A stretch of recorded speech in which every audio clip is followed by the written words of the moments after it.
Programang ito ay rated SPG, striktong patnubay at gabay ng magulang ang kailangan. Lalong maiipit si Tanggol sa sitwasyon dahil sa pangalawang pagkakataon ay hindi siya mananalo laban kay Pablo. Kaya naman siya ang sisisihin ni Boss B dahil hindi umano nito ginalingan. Hindi nga lang yun dahil kapalit pa nun ay ang pagpayag ni Bubbles na manligaw sa kanya si Pablo dahil isa ito sa mga napagkasundaan sa oras na manalo ngang muli itong si Pablo sa larong bilyar. Kung kaya't sinabi ni Boss B kay Tanggol na kinakailangan gumawa ito ng paraan para maibalik sa kanya ang bar lalo pat 1 linggo lang ang ibinigay na palugit ni Pablo sa kanya.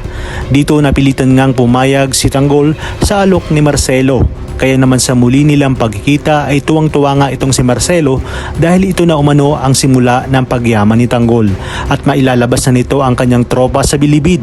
Isinama na nga ni Marcelo si Tanggol sa mansyon upang kitain at makausap na rin ng personal si Senyor Facundo. Sa mga oras ding yun ay isinama na rin ni Pablo si Bubbles sa mansyon upang ipakilala sa kanyang pamilya. Kaya naman laking gulat ni Tanggol nang makita nito si Bubbles at Pablo sa mansyon. Iginit ni Marcelo na si Pablo ang apo ng kanilang boss na si Senyor Facundo. Mapapansin nga rin sa muka na nagsiselos na si Tanggol kay Bubbles at ang nakausap na ni Tanggol si Senyor ay kaagad nitong sinabi na habang inaasikaso pa ng kanyang mga tao ang bagong nilang negosyo sa Quiapo ay si Tanggol muna ang magiging bodyguard ni Catherine. At nang magkita nga si Tanggol at Catherine ay namanghanga itong si Tanggol dahil sa ganda ng dalaga. Ganon din si Catherine kay Tanggol. Lalo pa nang sinabi ni Marcelo na matapang, maabilidad at matilino umano itong si Tanggol. Kaya siguradong safe na safe itong si Catherine kay Tanggol.